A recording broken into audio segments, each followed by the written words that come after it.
Okay, I'm just getting everything ready. Hopefully some folks will bounce in a sec and we'll get rolling. What's up? I'm just getting things cranked up. What's up? So I'm only going to roll until John Crump goes live, and then I'm going to go watch him. What's up, War Patriot? What's up, HBS? Blasky, what's happening, brother? So like I said, I'm only going to roll until Crump goes live at 5. So we got just right about an hour to listen to a bunch of bullshit. So today was another one of those days where Congress decided to hold a hearing, mainly focusing on the danger to officers and the danger of firearms. Like Democrats really give a shit about police officers. Yeah. So anyway, let's get it rolling so we can listen to some of this shit. Will come to order starting a couple minutes early because we have a vote scheduled at 11, I believe, and I'll try to accommodate the members. I want to start today by sharing the story of a young... Oh, come on, damn it. What's up, Tactical Pineapple? What is going on? Play. Ah, for fuck's sake, let me restart it. Do you know where your vehicles are? You would if you had this. Yeah. It's a small electronic gadget. I was messing around today and I just decided to look and see what Congress is doing. And they're holding a hearing today talking about officer safety. And what comes up a lot are these AR-15s and these high-velocity rounds. The story of a young lady, a hero to me, why is this so fucking from the Chicago Police Department, whom we lost last year. I've spoken about her. I'm sorry about the volume, guys. If the volume's low on y'all's end. Ella French joined the Chicago Police Department in 2018. By all accounts, she was an embodiment of selflessness. She loved people, she loved her family, she loved animals, and particularly stray dogs. She was known for picking them up in her squad kicking car in with the sup perp. She worked as part of the CPD's community safety team, a unit designed to build stronger ties with the communities that they served.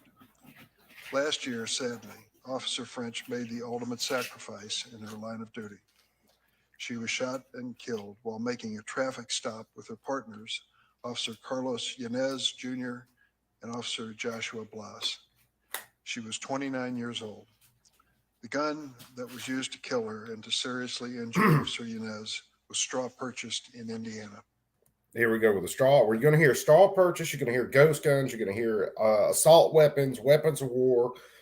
There was a bill I was looking to pull up before I started this, and I'm going to hit this quick because we ain't got too much time, that wanted to ban AR pistols by calling them concealable, high-powered weapons or some shit like that. I did a video on it already. I got to go back and find it. But it's just another attack, man. It's something else they can throw out there. If you guys haven't figured out now, they're going to hit this shit from like 5 different angles at one time. Democrats are great at flooding the field. Republicans suck. They're speed bumps. I'd like to show a brief video to help tell her story and the threats that law enforcement officers face. Please show the video. The night of July 1st, there was a mass shooting in Inglewood on a day that had already seen a child shot on the south side. This one left a 1-month-old in critical condition. It was Officer Ella French who played a key role in saving the child's life, rushing the baby. Forgot my own rule. I got to take on my gun Saturday off. night, French was killed in an ambush attack in Inglewood. Straw purchase pistol was smuggled through an all too familiar pipeline, Indiana to Illinois. Officer Ella French's mother looked out over a sea of blue, while over 1,000 police officers cramming St. Rita Church. A line of mourners, thousands deep, wrapped around the perimeter of the Southside Chapel. Chicago's Archbishop described her connectedness, both to the community that she served and the people that she worked with. She was just 29 years old. She hasn't begun her life yet. Two young police officers, both in their 20s, shot in the line of duty while responding to a domestic dispute. A Detroit police officer shot and killed in the line of duty. A police officer has been shot in Southeast Houston. A North Kansas City police officer was shot during a traffic stop and has life-threatening injuries. You never know; it can end in any minute. I mean, you could kiss your family goodbye, go to All work, right, all right, we and, get it. make a traffic stop. On the left or Donald Trump's January 6th insurrectionists on the right. No political grievance can ever justify attacking police officers. And we should honor the service and sacrifice, not just with words. Now, this guy is literally from a party that spent the last few years talking about defund the police, all cops are bad. But with You action. can't make this shit In up. May, this committee reported 5 partisan bills to increase federal support for officer hiring and retention and support for officers who suffer job-related trauma. Congress also significantly increased What's federal up, funding Fudd? for state and local law enforcement in the March Omnibus Spending Bill. And more than $10 billion from last year's American Rescue Plan has been dedicated to community policing in over 300 communities. President Biden has called for further funding in his new Safer America plan. There are some on the other side who falsely accuse Democrats for wanting to defund the police. The record is clear. We are funding the police, and we should. But our work cannot end there. We cannot ignore the dominant role of guns in assault Lying and sack of killings of police shit. officers. Lying sack of Our nation shit. is Lying awash sack of in shit. guns. I'm doing good, Estimated Fudd. How about you, brother? 400 million firearms in our nation. Some of them, from straw purchase handguns to assault weapons, can pierce the Kevlar vests that are supposed to protect law enforcement. At least one witness today has a personal experience with that. From 2012 through 2021, 456 law enforcement officers across America were killed in gun attacks. During the same period, 12 police officers were fatally shot in Canada. 4 were fatally shot in the United Kingdom. 3 were fatally shot in Australia. 456 in America, 12 in Canada, 4 in the United Kingdom, 3 in Australia. Guns are the second leading cause of officer line of duty deaths in America after COVID-19. Just last year in Illinois, we lost Bradley Police Sergeant Marlene Ritmanick, Wayne County Deputy Sheriff Sean Riley, Pontoon Beach Police Officer Tyler Timmons, Champaign Police Officer Christopher Overhelm, and Officer French to gun attacks. My heart goes out to each of their families and for their losses. We take an important step forward with last month's passage of the Bipartisan Safer Communities Act. It includes, finally, a provision that I've joined others in fighting for years, cracking down on straw purchasing. Today I'm announcing a new bill which would provide funding to multi-jurisdictional task forces that investigate and disrupt straw purchasing and illegal firearms trafficking. With the gracious permission of You guys remember a certain video that's been going around like last week where cops are showing up on a dude's door, asking him about the multi purchases that he has made of some pistols? You think that might happen more often? Just thinking out loud. her family. The bill will be named after Officer French. We must do more than prevent officers from being shot. We must do more to prevent officers from being shot. Just last month, Chicago police officer Fernanda Ballesteros shot in the head while making a traffic stop. By the grace of God, she survived. In reflecting on her attacker, Officer Ballesteros said her situation demonstrates, quote, how quickly an officer's day can turn into something catastrophic. She's right. We have to do more to protect our law enforcement officers from the threats they face.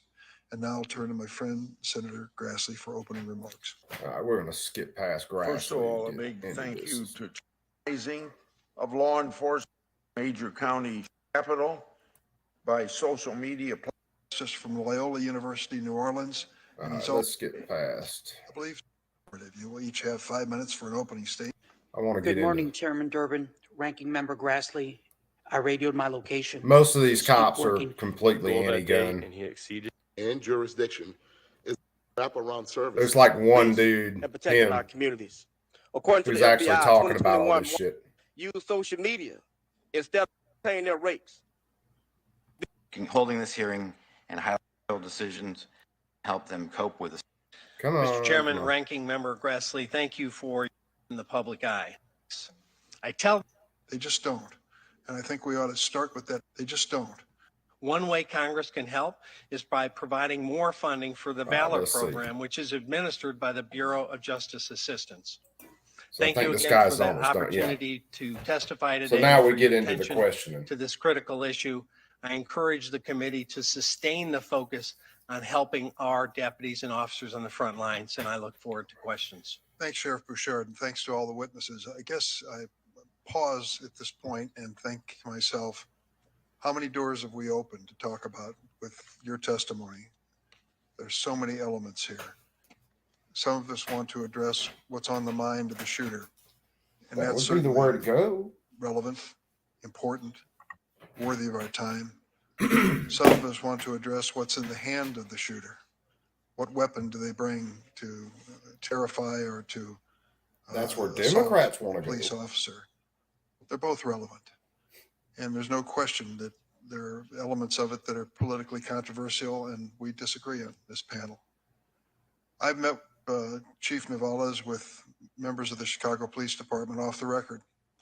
I met at the training academy and said, come on in. We're going to spend whatever time you want to spend here. And you can say whatever you want to this politician. What's going on in the ranks? Oh, I wish 20 I of them could say showed what I up wanted out to of to him. nowhere. Some have been on the force 2 years, some have been over 20. Black, white, and brown woman. It would not man, be a nice they all came conversation. because they wanted to tell me something. They wanted me to be educated by the people who are risking their lives every single day. It was a valuable exchange. And then I've met with Noble, the Black Officers Organization, several different times. I've never run into a policeman who has made an excuse for what happened to George Floyd, nor Laquan McDonald. They just don't. And I think we ought to start with that premise that good policemen know when things go wrong too, and they're honest about it. The same thing is true when it comes to the weaponry that's involved in this here. It's hard for me to understand, many of you have already mentioned this, Commissioner Harrison, you have as well, that there are so many firearms out there now. Chicago is awash in firearms. Many came from Illinois, but others came from states surrounding Illinois with much different standards in terms of sales.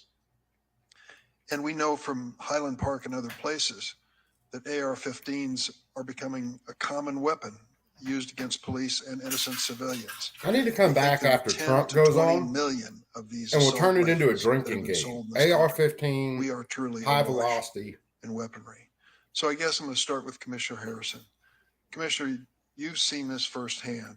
Some people argue if we just give more Americans guns that they can carry, we will be safer. I question that. Whether you're a policeman or a member of our military, you need to be trained in the use of a weapon to be effective with that weapon. Even if we wanted to have more people carrying weapons to. Mall shooting got stopped by a private citizen with a handgun carried concealed. No, don't want to acknowledge that. Protect the police. What are your thoughts in terms of this proliferation of firearms? Turn your mic on, Do you have a dumbass. microphone turned on? Thank you for that question. I have not seen, working in two major American cities, nor have I heard from my colleagues in small, medium, and large size departments that more people carrying guns make them safe. What I can tell you is that with tough gun laws in the state of Maryland, where one has to have a permit to carry a gun outside of the home, in every year that we've exceeded more than 300 murders, more 335 last year, we're on pace for that again this year. None of those murders in my city and any other cities are committed by a person who has the lawful right to carry a gun. Now, see, he just says something very important there. And then he turns around and shits all over it. It's the unlawful carrying of guns with the illegal guns that are used in those crimes. And if there are justifiable cases, they're rare, and that number is very small. And so we're not seeing, we use data to answer those questions. The data does not support that more legal, law-abiding citizens carrying guns makes us safer, because we're not seeing that those individuals who can lawfully carry a gun are using those guns in self-defense, are being used in any other crime. That's because there you make it so hard for them to use it in self-defense, you fat fuck. crimes. It's repeat violent offenders. It is the large number of guns on the street that are being bought on the street. Some are being bought, many are being bought with straw purchases, and they're being used by violent offenders. They're being stolen from law-abiding citizens because of a number of issues and poor gun handling and management, and then used by criminals to commit crimes, to commit robberies and shootings. So we're not seeing that more guns by law-abiding citizens actually makes us safer. Just have a short time left. Chief Heminger, you personally live this. And what is your thought in terms of the proliferation of guns and whether it's made it a safer nation or not? Well, my first thought is that there are many gun laws, and many of them are seen as a low priority for prosecution. So when an officer takes someone into custody for a gun violation, a felon with a gun, they're just not seeing much consequence for that behavior. And I think that's an area that we really need to refocus on, that there should be significant consequences for that first use of a firearm to commit any type of crime.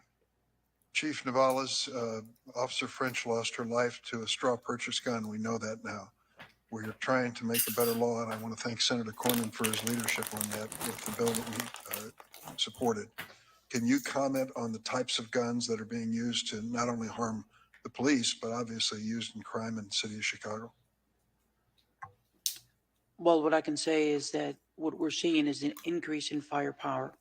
The caliber of weapon that offenders are using out in the street is much greater. We are recovering more and more drum magazines. So we're not faced with, a 10-round magazine. We're faced. Can you say magazine ban? I knew you could. With drum magazines that when you're standing in the center of an intersection in Chicago, let's say Pulaski and Jackson, and you are standing in a sea of 30, 40, even more shell casings, you know that the increase in the firepower and the capacity is growing. We're seeing more assault-style weapons being used. Now, I wonder if he would give his officers a 10-round magazine limit. And it's incredibly scary for our officers to know that they have to go out there and be outmanned and outgunned. Thank you, Chief. Senator Grassley. Officer Anderson, thank you for your moving statement to us. All right, let's speed past the speed bump. Present, as you told us, at this murder. And our training, but also that we, again, speak with that, I think, comes at the trial. he had a day, and some of his statements, I think, comes from the overall disrespect for authority and those who target the police. With defund the police, right? Acknowledge that some good people only say that police brutality. And police officers for it out. The DOJ weapons and high capacity magazines to Let's anyone back up under for Diane. The DOJ tells us. I strongly believe that assault weapons have no place on our streets at all. And I think we should all at least be able to agree that teenagers who cannot even buy a beer should not be able to buy assault weapons. I've introduced a bill called the Age 21 Act, which would prohibit the sale of assault weapons and high capacity magazines to anyone under the age of 21. Under current law, people who are under the age of 21 are not allowed to purchase handguns, but they are allowed to purchase assault weapons. And this disparity simply doesn't make sense, and it certainly costs lives.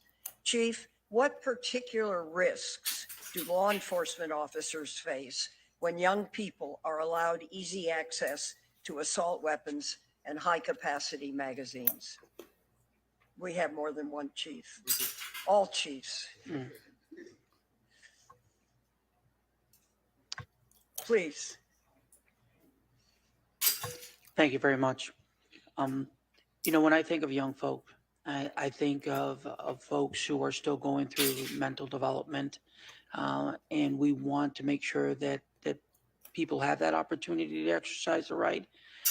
But when you think of a young person who can't appreciate the consequences of an emotional act, But we still let 18-year-olds sign contracts, go into the military, get married, vote, basically do every adult thing.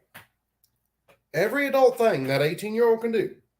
They can go to prison for the rest of their life. They can receive the death penalty in a lot of states.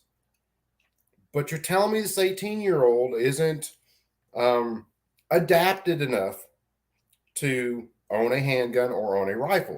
We will put them in a car and let them drive 80 miles an hour down the interstate within feet of other cars, but you can't own these guns or can't buy them. They can own them. Someone can buy them and give them to them. These people are so full of shit, man. It's so disingenuous and so intellectually dishonest when you get into their arguments that it's just not even funny. I am personally, and I speak on my behalf, concerned to see young folks having that ability to carry those types of firearms. And I worry about our officers.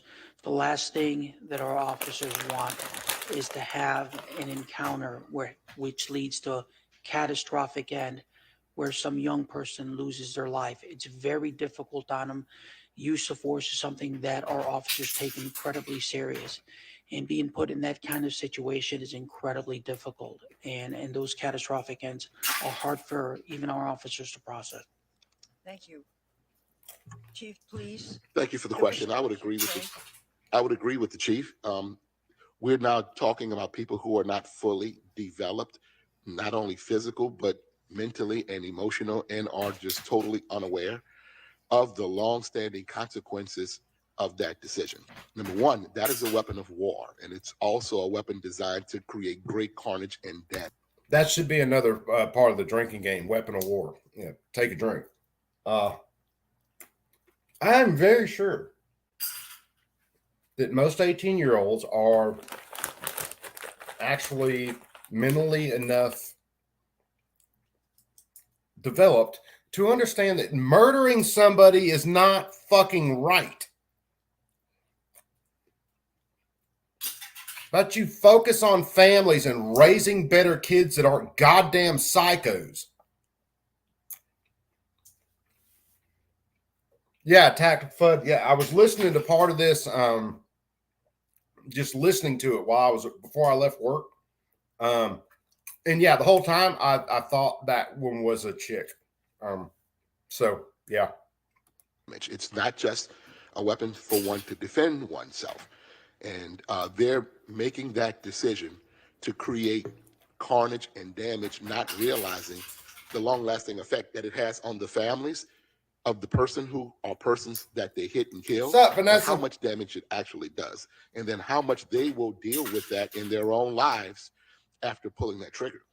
Ma'am, I say this all the time. The decision to pull the trigger is not made when the trigger is pulled. The decision to pull a trigger is actually made when a person puts their hand on a firearm and walks out of the door.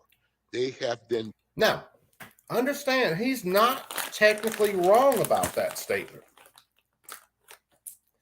Every time I throw my gun on in the morning, put my pants on, put my gun on, I'm making a decision saying that I'm carrying this and there might be a chance that I might have to pull on somebody one day. So I mentally go through this. How I'm going to do it, what the situation might be. So yeah, I've already made the decision that I'm going to use that weapon if I have to. It's not a thing I want to figure out on the fly. But now what he is talking about is a little bit of a different story. Predispose themselves to use that weapon should they need to, or have it used against them. So it really is a way of thinking that we have to change, not just with young people, but with all people, but with young people specifically.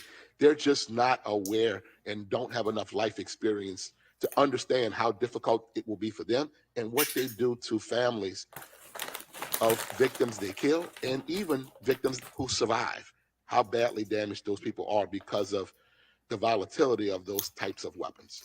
Right. Anybody else have a comment? Senator Feinstein, I agree with my peers. I think when the assault weapons ban was in place in the past, we had a 66% reduction in the use during that 10-year period. And so it makes perfect sense. Again, another damn lie trying to connect the drop of crime in that period to the assault weapons ban. The DOJ actually had to admit in their studies that the assault weapons ban had nothing to do with the drop in crime. It had everything to do with policing at the time.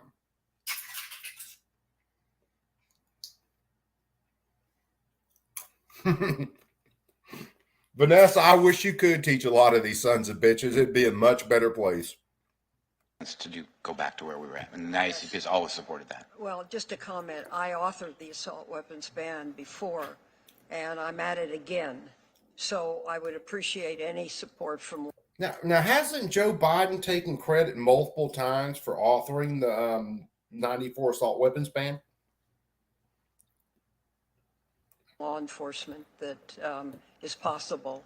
Thank you, Mr. Chairman. Thanks, Senator Feinstein. Senator Tillis, I think they've notified us, is next on the Republican side. Thank you, Mr. Chairman, and thank you for holding this hearing. I also want to thank Senator Cornyn for the work that we did together with Sinema and Murphy to really address some of the mental health and other challenges that we have to make sure that we're keeping weapons out of hands of people that could harm themselves or other. Mr. Chairman, Now, what he's talking about there is red flag laws. So Tillis and Cornyn can both kiss my ass. came in to talk a little bit about legislation, but you said something in your opening comment that made me curious, and I take it face value. Every member of this committee, Democrat member, rejects the notion of defund the police. But I thought I'd just do a quick Let's Google. You all see if we do it can too. I skip just to the did it next while I was Democrat. What's most fascinating about, say, some of them, the things that you all have talked about, ton of police officers, it is time for a change or murder a police officer and to be driven by a police or a police station. Act Blue does, then ask our Republican members to be held responsible for the Proud Boys or the Oath Keepers or any other group that might associate. And every single one of them should be in jail. Thank you. I want to hold members accountable for how they vote and what they believe, but to attribute other organizations to us is unfair. Now, what that dickhead just said was everybody who was at January 6th ought to be in jail. Fuck him. The next up is Senator Coons. Thank you, Chairman Durbin. Thank you, Ranking Member Grassley. Thank you for holding this valuable and this critical hearing. And I want to thank each of our witnesses today who have not just testified, but who have demonstrated through your lifetime of service and through the actions you've taken, what Commissioner Harrison said in his opening, that policing is a calling, and that having the courage and determination to stand up and serve and to continue serving. Officer Anderson, Chief Navalas, after witnessing or being directly harmed in the line of duty, after having the opportunity to understand just how. Now, all of these Democrats have spent the last couple of years, especially shitting on these cops until they can use them to push their policies, their gun control policies mainly. Now, all of a sudden, they're for the police. Challenging this calling is. I just wanted to open by expressing my gratitude to each one of you individually and to the men and women you represent with whom you serve, and to the families and fellow officers who are here. I know that it is more difficult than I can comprehend to come and to testify about what was a horrific, life-altering day in Cedar Falls in the line of duty, to see Patrol Sergeant Smith killed and to have to then talk with his widow and his family, to have been wounded yourself, Chief Navalas, and then to have with us Ella's. Vanessa Kitty, that's some of the most retarded shit. And I saw you talk about it on another, in another chat the other day. That's some of the most absolutely retarded shit on this planet.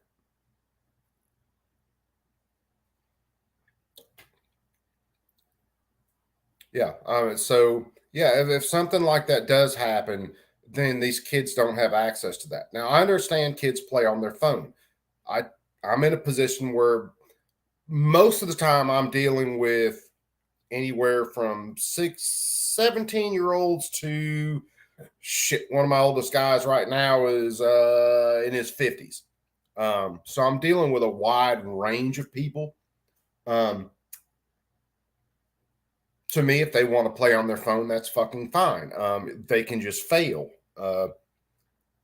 That's on you. I'm not your mom. I'm not your dad. I'm not here to chase you around. I'm here to teach you valuable skills.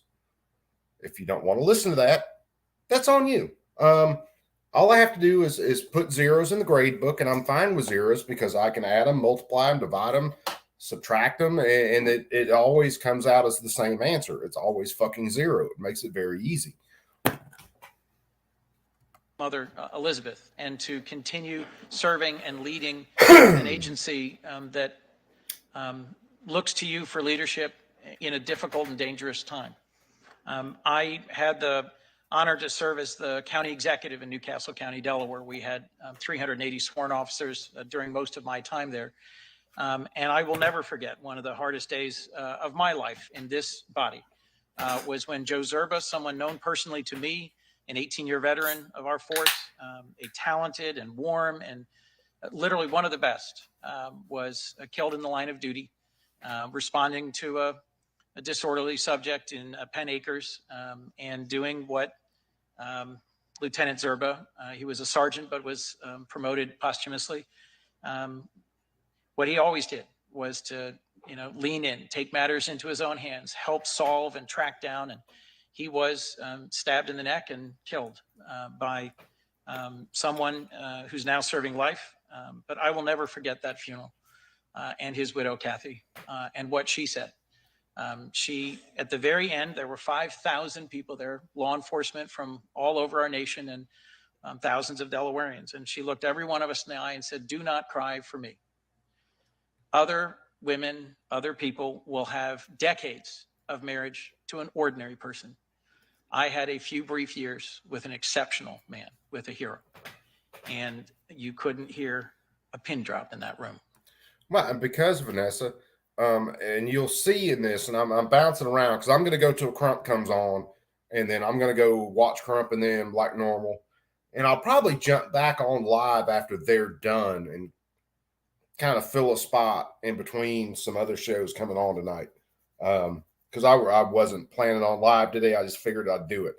But yeah, if they were talking about all the feds in the school in Uvalde and how they fucked up, pussed out, and let kids get killed, then they couldn't talk more about all these nasty, mean old assault weapons and high velocity rounds that they talk about in this hearing. And our community, Salesianum School, where Lieutenant Zerba attended, the Newcastle County Police Department, and so many others have every year renewed his memory and continued to invest in the training and the support and the needs of the men and women of law enforcement in Delaware. I could continue. I went to the funeral for Patrolman Chad Spicer and have had the blessing of knowing his mother and his daughter. Corporal Stephen Ballard, whose widow Louise Cummings continues to lead law enforcement efforts. This is 5 minutes straight of getting waterboarded. Our state police, her husband was an exceptional patrolman, killed in the line of duty. Corporal Keith Hecook from Delmar, whose funeral last year, was a simply riveting moment. You have brought to this hearing today the sort of quiet dignity and determination that is so important as we try to come together to address this issue as a nation. I will tell you that whether it's working together to try and keep dangerous weapons out of the hands of those who would do harm to law enforcement, making sure that we've got bulletproof vests for agencies, large and small, that are appropriately fitting, state of the art, something I've worked hard over 12 years with Senator Leahy to make sure we sustain the Bulletproof Vest partnership, or investing in mental health, in resources and training and support to make sure that officers have the resources they need to continue to serve or to go on and lead productive lives. There's a solemn obligation on us not to turn this into a show, but to be serious and deliberate about the work that we do with you. I am a Delawarean. I succeeded on this committee and in the Senate, our president. And I know him personally, and I know that he doesn't just say, thank you for your service. He doesn't just say that he supports law enforcement. To the debate back and forth about defunding the police, he has put into action in his budgets and with his priorities, making America safer. The American Rescue Plan delivered over $10 billion for state and local hiring for law enforcement, and the Safer America Plan just announced highlights that in his FY23 budget, there's $37 billion for law enforcement that includes the funding to hire 100,000 more officers. The agency I was fortunate to have some responsibility for benefited directly from COPS grants many years ago.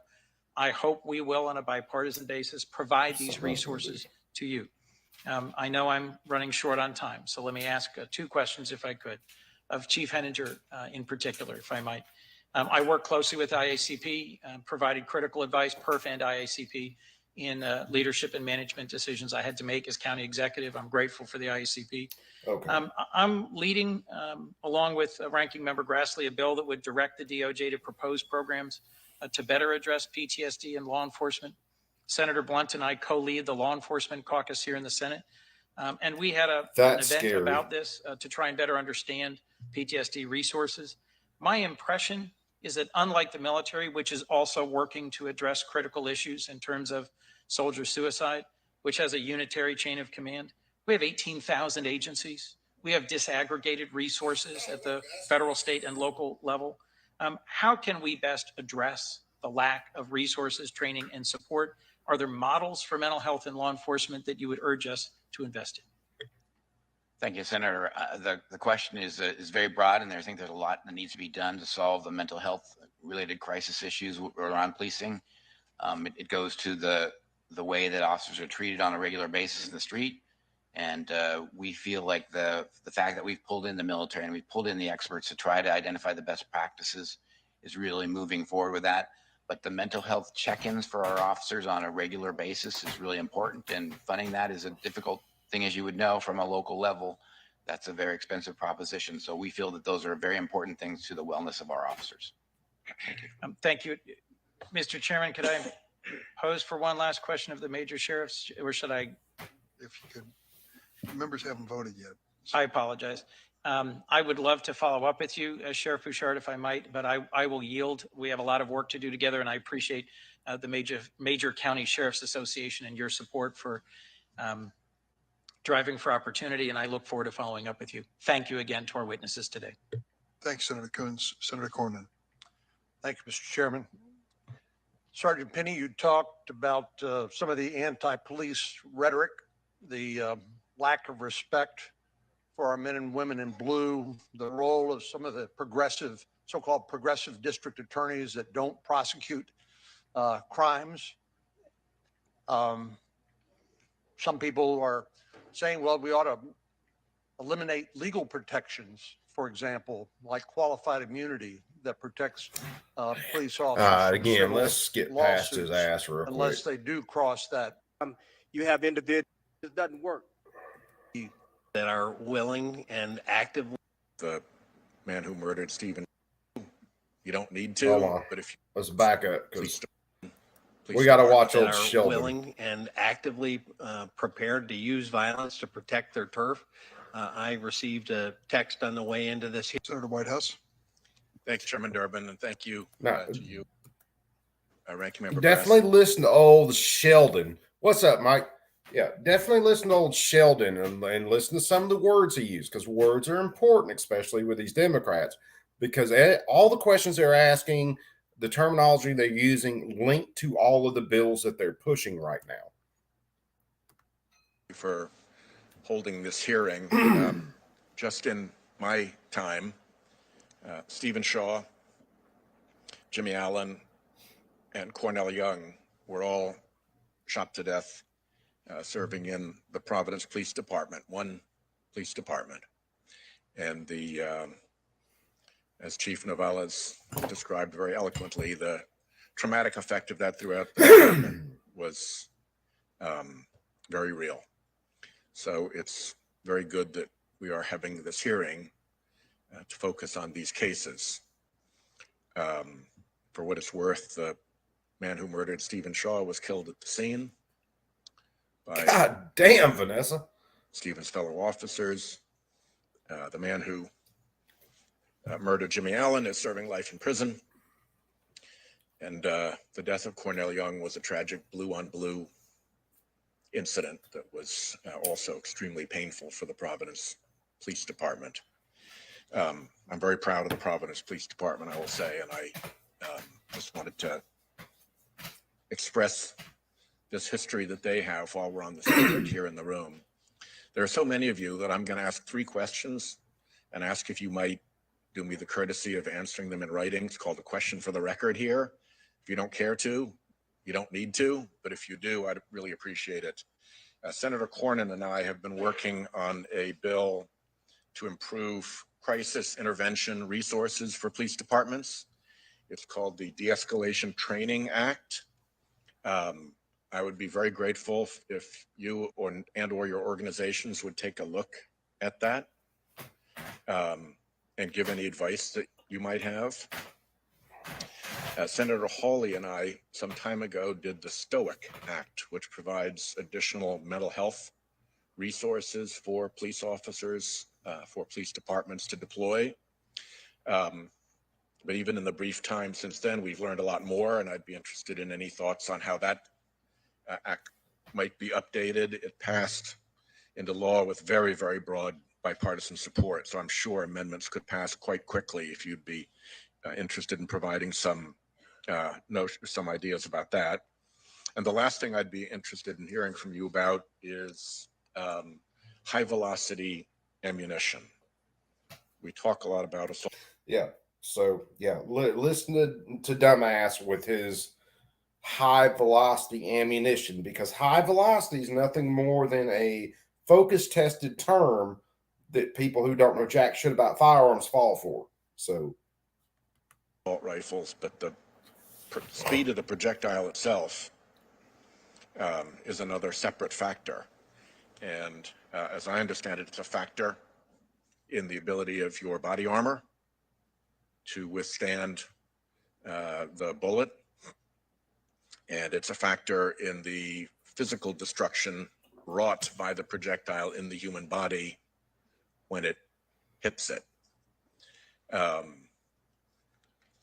So I'd be interested in your thoughts on what harm there is from high velocity ammunition to people in your profession, and any thoughts you have about trying to restrict that particular type of ammunition.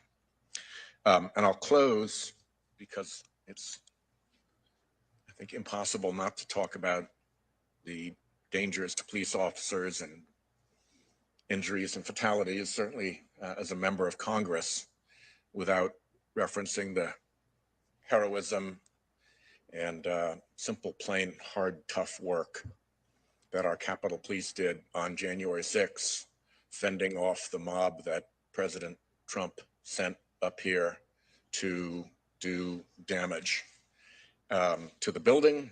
And obviously they did a lot of damage to police officers. I think the January 6th Commission, the bipartisan January 6th Commission, has done a very fair job of presenting what that day looked like to the police officers who were here, and for those who were injured that day, and for those who, for whom fatality resulted from that day. It's worth, I think, just expressing a moment's honor and appreciation to them for their service on that bloody day. And with that, I guess I'm the senior person here, so I'll now turn to Senator Lee, followed by Senator Klobuchar, followed by Senator Cotton, it seems, unless the order should change. I don't remember Mike thanks to Lee, each of you so for we'll your listen to service him, and for being and here then today we'll to bounce talk to us.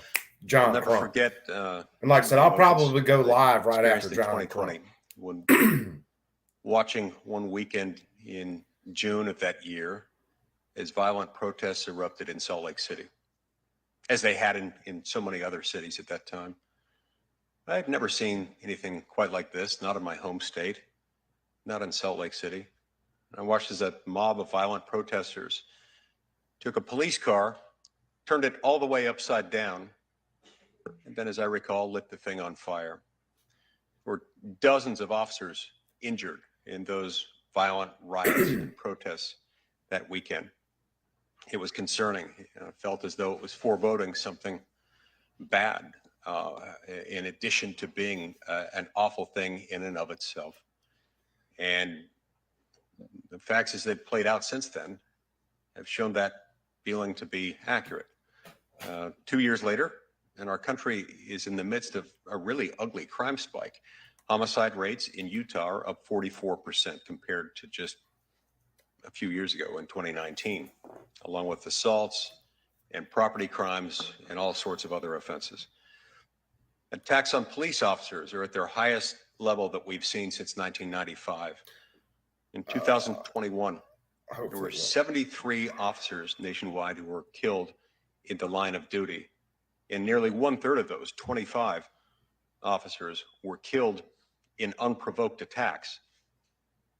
Now, to give that ugly statistic a terrifying context, only 2 unprovoked attacks against police officers were recorded in 2020. I'm just getting ready to bounce over to Utah, crime more shows, police so. officers were shot at in 2021 than in any other recorded year, resulting in injury to 8 police officers.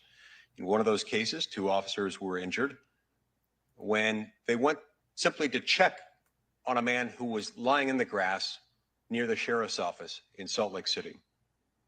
And as they were doing that, the man opened fire on them. In March of this year, a man ran up behind a police officer as he was on patrol at the Salt Lake City International Airport and sucker punched him. And just last week, a 4-year-old boy shot at police officers from inside a vehicle in Salt Lake City, claiming that he had been encouraged to do precisely that. Yeah, I got to look that up. A 4-year-old kid shooting at cops. Yeah, I gotta find the video on that. Ought to be pretty damn interesting. By his father. This is troubling. Mr. Anderson, can you tell us what impact some of the anti-police rhetoric may have had over the last few years? And sorry, does anybody else hear Mr. Anderson in the voice from The Matrix? Because every time I hear Mr. Anderson, that's all I can hear. what impact that rhetoric and these alarming statistics might have in your experience when it comes to officer safety and officer morale? I think in the incident I was involved in, it had a direct impact. Like I said before, the individual clearly did not like law enforcement. Clearly that day he was trying to accomplish killing an officer. We had so much information, and I won't get into all that as far as things that led up to that we didn't know, that we later found out. And when you go through these types of incidences, it just hits everybody very hard. And I don't know how you would prevent that unnecessarily, but I know that's why we're here. Sergeant Penny, do you think anti-police rhetoric and violence trickles down into the community? And what impact do you think this has on members of communities throughout our country? I'm sorry, Senator. It has a major impact on communities across this country, especially our communities of color. I'm active in the Black community around the country, not just locally in Texas, but I travel the country and try to engage with the Black community because I want to build a relationship between the police and the community. And what many of these people have told me was that they never agreed to a defund the police initiative. What happened was you had these politicians that got online and put out their messages about defunding the police, and it just proliferated through social media.